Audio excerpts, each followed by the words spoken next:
मृतलोक से अन्य लोकों में जाने के 3 मार्ग। मृतलोक, जिस लोक में तुम रह रहे हो इसी का नाम मृतलोक है। मृतलोक का मतलब है जन्म मरण, मृत्यु प्राप्त करना, है ना। मृतलोक, मृतलोक से अन्य लोकों में जाने के अन्य लोक कौन से हैं? स्वर्ग लोक, पाताल लोक और बहुत सारे लोक हैं।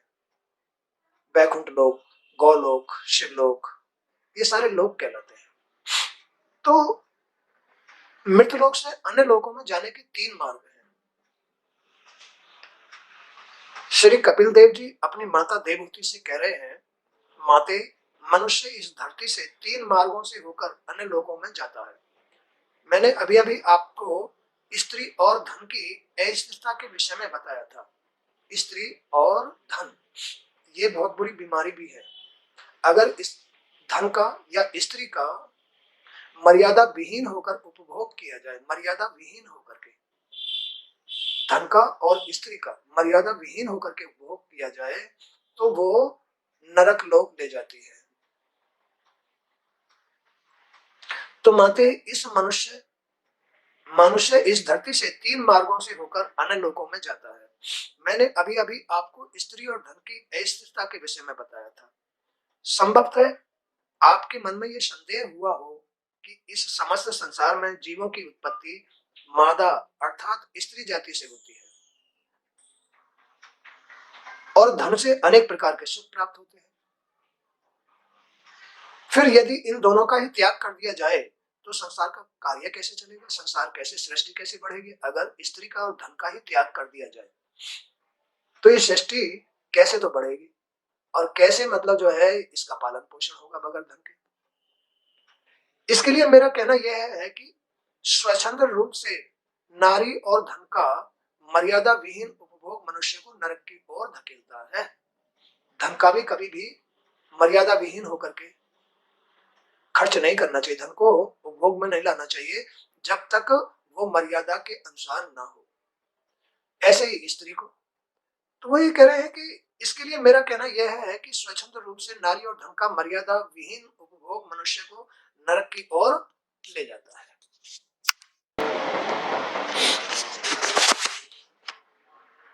गृहस्थी के मध्य इन दोनों का उपभोग बुरा नहीं है। गृहस्थी के अंदर स्त्री का और धन का उपभोग बुरा नहीं है। गृहस्थी स्त्री से ही बढ़ती है, गृहस्थी धन से ही चलती है। तो गृहस्थी में इन दोनों का उपभोग बुरा नहीं है अगर इनका कोई अर्थ समझे तो। यह सकाम कर्म के अंतर्गत आता है। सकाम कर्म, सकाम माने सांसारिक कर्म के अंतर्गत आता है। धन कमाना और स्त्री का उपभोग करना, ये सकाम कर्म, सांसारिक कर्मों के अनुसार आता है। जो मनुष्य गृहस्थाश्रम में रहकर परमेश्वर की उपासना करते हुए इस भवसागर से पार उतरना चाहता है, उसे अपनी पत्नी और परिश्रम से उत्पन्न किए धन का साथ कदापि नहीं छोड़ना चाहिए। गृहस्थी में रहते हुए इसलिए धन का और स्त्री का साथ कभी भी नहीं छोड़ना चाहिए और स्त्री को भी पुरुष का साथ नहीं छोड़ना चाहिए। ये 2 बातें गृहस्थी में मर्यादा के दायरे में है। जो मनुष्य गृहस्थाश्रम में रहकर परमेश्वर की उपासना करते हुए इस भवसागर से पार उतरना चाहता है, उसे अपनी पत्नी और पति और परिश्रम से उत्पन्न किए धन का साथ कदापि नहीं छोड़ना चाहिए। अपितु पति पत्नी मिलकर गृहस्थी को चलाते हैं, गृहस्थी को उत्पन्न करते हैं और धन कमाते हैं। धन से अपनी आवश्यकताओं की पूर्ति करते हुए अतिरिक्त धन से लोक कल्याण तथा धर्म परायण का कार्य भी करते हैं। गृहस्थ जीवन में पाप की कमाई की कदापि इच्छा न करें। गृहस्थ जीवन में पाप की कमाई की कभी भी इच्छा न करें, नहीं तो गृहस्थ बिगड़ेगी। जितना हो सके देव कर्म करें, पितृकर्म करें, श्री हरि की पूजा करें, साधुओं और निर्धनों की सेवा करके अपना हित संधान करें। जो व्यक्ति गृहस्थ धर्म का पालन शुद्ध मन और सेवा भाव से करता है और निष्काम भाव से परमात्मा का ध्यान करता है, वह मृत्यु के उपरांत देवयान अथवा सूर्य मार्ग से वैकुंठ धाम जाता है। निष्काम भाव से गृहस्थ में रहकर के अपने कमाए हुए धन से अपने गृहस्थ को चला करके, मर्यादा में रह करके, स्त्री और धन का दुरुपयोग ना करके। बढ़ जाओ चुप। तो जो मनुष्य अपनी गृहस्थी के अंदर श्री हरि की पूजा करके मर्यादा के अंदर रहता है, स्त्री का और धन का मर्यादा से उपभोग करता है, वो सूर्य मार्ग से होता हुआ वैकुंठ जाता है। किंतु जो गृहस्थ अज्ञानी है, वे न तो पितरों की पूजा करते हैं और न देवोपासना ही करते हैं।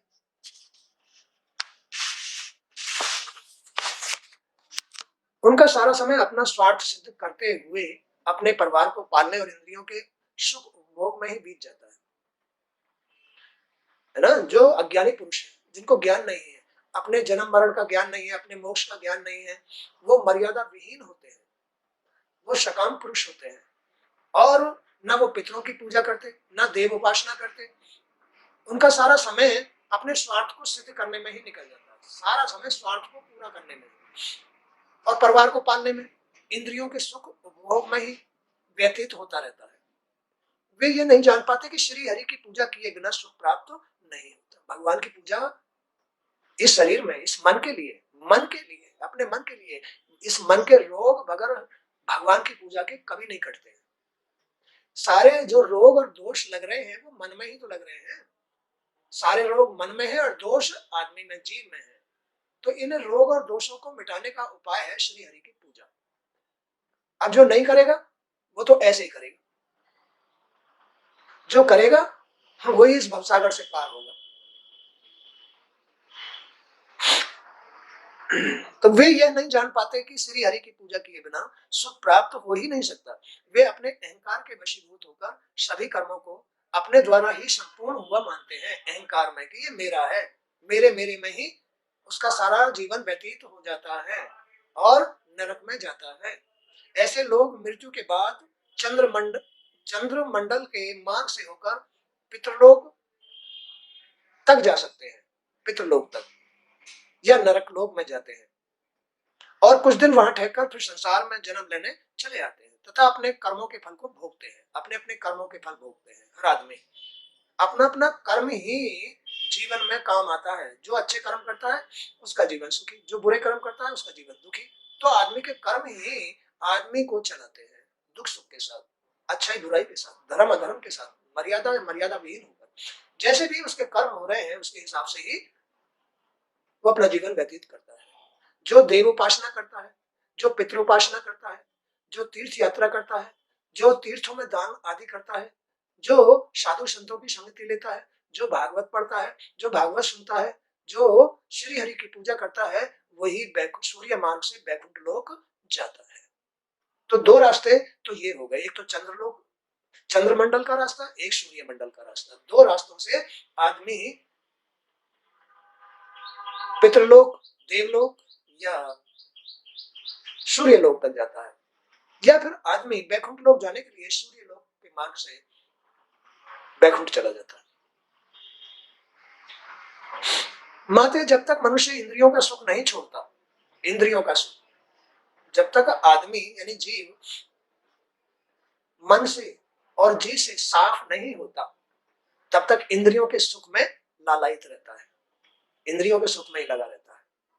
जब तक मन से और जी से साफ नहीं होता है तब तक वो इंद्रियों के भोग में ही लगा रहता है, छूट ही नहीं सकता। तो जब तक मनुष्य इंद्रियों का सुख नहीं छोड़ता तब तक उसका शरीर दुख से, रोगों से निवृत्त नहीं होता। क्या? जब तक उसका शरीर, मन दुखों से, रोगों से, दोषों से निवृत्त नहीं होता है और जीवन मृत्यु के चक्र में फंसा हुआ घूमता रहता है, जन्म मरण के चक्र में घूमता हुआ फंस करके घूमता रहता है। परंतु जो व्यक्ति पूर्ण तथा निष्काम भक्ति भाव से श्री हरि की पूजा करता है और अपने सभी सांसारिक कर्मों को करते हुए, अपने सभी कर्मों को श्री हरि को समर्पित करके जन्म से मृत्यु तक का अपना समय व्यतीत करता है, वह व्यक्ति सीधे देवयान से बैकुंठ जाता है। कहाँ जाता है? बैकुंठ जाता है, जो निष्काम भक्ति करता है।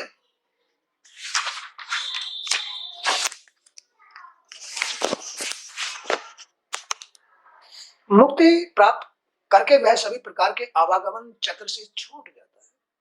संसार मन से अगर वो शुद्ध हो गया, सांसारिक भोग विलास आसक्तियां इच्छाएं ये इनसे निवृत्त हो गया, तो उसे मुक्ति प्राप्त होती है। और मुक्ति प्राप्त होने का अर्थ है कि वो संसार के सारे दोषों से मुक्त हो गया, भवसागर से पार हो गया, मन शुद्ध हो गया। और जी जितना मन शुद्ध होगा, जी उतना ही वैकुंठ का प्राप्त करने वाला बन जाएगा, अपनी आत्मा को प्राप्त करने वाला बन जाएगा। ये वैकुंठ है क्या? अपनी आत्मा ही तो वैकुंठ है, अपनी आत्मा ही वैकुंठ है। अपनी आत्मा को प्राप्त कर जाएगा वह, फिर कभी संसार में दुख भोगने के लिए नहीं आता है, जो अपनी आत्मा को प्राप्त कर लेता है। अब जितने आदमी दूषित कर्म करके अपने भोग बना रहा है, इतना ही अपनी आत्मा से दूर जा रहा है, जन्म मरण में फंस रहा है। जितना अपने मन को अशुद्ध कर रहा है, जितना संसार में फंस रहा है, उतना ही अहंकारी और स्वार्थी बन रहा है। और इस अहंकार और स्वार्थ में वो अपना ही खो रहा है, अपनी आत्मा को खो रहा है, अपने सुख को खो रहा है, अपने बैकुंठ को खो रहा है, अपने आनंद को खो रहा है। तो हे माते, ग्रस्त ब्रह्मचारी योगी वानप्रस्थी सन्यासी पति और भक्त सभी की प्रीत प्रभु चरणों में रहती है। अच्छे लोगों की जो प्रीत है वो श्री हरि के चरणों में रहती है, नियम धर्म में रहती है। और जो नियम धर्म से रहेगा वो काय को ऐसे उत्पात करेगा, वो कर्म करेगा। जो नियम धर्मी होता है और जो नियम धर्म से विपरीत है वो तो पापी है, उसके पास भी नहीं रहना चाहिए, दूर चले जाना चाहिए। उसके मार्ग अलग अलग होते हैं। क्या होते हैं? उसके मार्ग अलग अलग होते हैं। कभी नरक के कर्म करता है, कभी दूषित भोजन करता है, फिर भी उसका जो लक्ष्य है वो उसके हाथ नहीं आता है, उसकी आत्मा उसको प्राप्त नहीं होती है। जिसके अलग अलग कर्म है, अहंकारी, स्वार्थी, लोभी, अलग अलग कर्म हो जाएंगे उसके। और श्री हरि के चरणों में जिसकी भक्ति है, प्रीत है, सेवा भाव है, उसे संसार से विरक्त ही समझना चाहिए। जिसको श्री हरि के चरणों में नियम धर्म, ब्रह्म मुहूर्त में जो श्री हरि के नियम धर्म अपनाता है, ब्रह्म मुहूर्त में जो श्री हरि के नियम धर्म अपनाता है, उसे श्री हरि का ही भक्त समझना चाहिए। संसार में रहते हुए भी वह अपना भला बुरा समझता है। वही आदमी संसार में रह करके भी वही आदमी अपना भला बुरा समझ सकता है कि भाई मैं दूषित कर्म पर हूं या मैं नरक में जाऊंगा, इनसे कैसे बचा जाए। तो वही आदमी अपना भला बुरा समझ सकता है जो श्री हरि की सेवा करता है या ब्रह्ममुहूर्त में उठ करके नियम धर्म धारण करता है। बस वही अपना अच्छा बुरा समझ सकता है। बोलो बात सही है? हाँ। दुष्ट आदमी कभी भी अपना अच्छा बुरा नहीं समझता है। दुष्ट, उसकी बुद्धि भ्रष्ट हो जाती है, मन भ्रष्ट हो जाता है, सोच खराब हो जाती है, वो दुष्ट कहलाता है, दानव कहलाता है।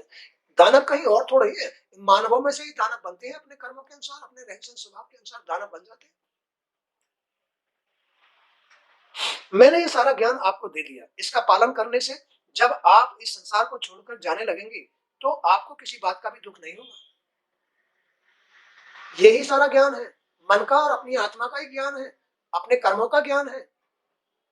इस ज्ञान को जो सुनकर अपनाता है, बस उसे जीवन में आनंद आता है और अपनी आत्मा की राह पर चल देता है, आत्मा को प्राप्त कर लेता है, वैकुंठ प्राप्त कर लेता है। इस ज्ञान से आपको अवश्य ही मोक्ष प्राप्त होगा। जो इस ज्ञान को सुनता है उसको निश्चय ही मोक्ष प्राप्त होता है। समझ गए बात को? नहीं? तो हे माते, मेरा आपसे बस एक ही निवेदन है कि इस ज्ञान को किसी दुष्ट आदमी को मत सुनाओ और दुष्टों की संगति भी ग्रहण मत करो। नहीं तो तुम्हारा ज्ञान चला जाएगा, नहीं तो तुम्हारा वैकुंठ, तुम्हारी आत्मा फिर तुमसे दूर चली जाएगी। तुम्हारा किया हुआ सत्कर्म, दान आदि सब व्यर्थ चला जाएगा। दुष्टों से दूर रहना चाहिए। अहंकारी और स्वार्थी तथा भोगी व्यक्ति को नहीं सुनाना चाहिए। ऐसे व्यक्ति श्री हरि के भक्तों से द्वेष रखने वाले होते हैं, श्री हरि के भक्तों से द्वेष रखने वाले होते हैं। किंतु जो अत्यंत श्रद्धालु है, भक्त है, विनयी है, प्रेमी है, दूसरों के प्रति द्वेष या ईर्ष्या भाव नहीं रखते, सभी प्राणियों से मैत्री भाव रखते हैं, गुरु की सेवा में तत्पर रहते हैं, शांतचित्त हैं, विषय वासनाओं से अनासक्त हैं, शुद्ध हृदय हैं, उन्हें ये ज्ञान अवश्य सुनाना चाहिए। जो श्री हरि के चरणों में प्रेम रखते हैं, उनके नियम धर्म अपनाते हैं, गुरुओं की सेवा करते हैं, नियमी है, संयमी है, मर्यादित है, उन्हें ये ज्ञान अवश्य सुनाना चाहिए और दुष्टों को कभी भी नहीं सुनाना चाहिए। क्योंकि दुष्ट लोग जो होते हैं वो हरि से द्वेष करते हैं, जो भक्त लोग होते हैं वो भगवान से प्रेम करते हैं। तो भगवान के प्रेमी भक्तों को ही ये ज्ञान सुनाना चाहिए, दुष्टों को कभी नहीं सुनाना चाहिए। तो जो मनुष्य श्री हरि में चित्त लगाकर श्रद्धा पूर्वक उनके चरित्र का श्रवण या कथन करता है, वह निश्चय ही श्री हरि के परम पद को प्राप्त कर लेता है, निश्चय ही प्राप्त करता है। उसको आत्मा अवश्य प्राप्त होती है, ज्ञान अवश्य प्राप्त होता है और उसको जीवन में आनंद आएगा। जीवन जीने में वो सारा सब कुछ समझ जाएगा कि हमारे पाप कहाँ हैं, हमारे पुण्य कहाँ हैं, हमें संसार से अपने मन को कैसे बचाना चाहिए, कैसे हमें हमारी आत्मा प्राप्त होगी, ये सब कुछ उसे प्राप्त हो जाएगा। निश्चय ही उसका जीवन सफल हो जाएगा, उसको आत्मा प्राप्त हो जाएगी, वैकुंठ प्राप्त हो जाएगा, मोक्ष प्राप्त हो जाएगा। तो इस तरह से आदमी को अपने विषय में ध्यान रखना चाहिए, अपना जीवन ज्ञान से ध्यान से जीना चाहिए। उसे कभी भी मूर्खता में अज्ञानी बन करके मर्यादा विहीन होकर के जीवन निर्वाह नहीं करना चाहिए। वही भोगता है जो मर्यादा में जीवन चलाता है, वो सुख आनंद भोगता है। जो मर्यादा से बाहर वो दुख भोगता है, नरक में जाता है। ये जीते जी भगवान ने भागवत को अपना स्वरूप प्रदर्शित किया है कि भाई तुम इस भागवत से अपने जीवन का हालचाल जान सकते हो और इसका हालचाल कभी भी दुष्टों को मत बताओ, हरि भक्तों में ही इसकी चर्चा करो, वही इसकी कदर करते हैं, श्री हरि से प्रेम करते हैं, वही निश्चय ही सफल होते हैं। तो आज का सत्संग भी यही तक। जय श्री कृष्ण। गोविंद आपकी जय।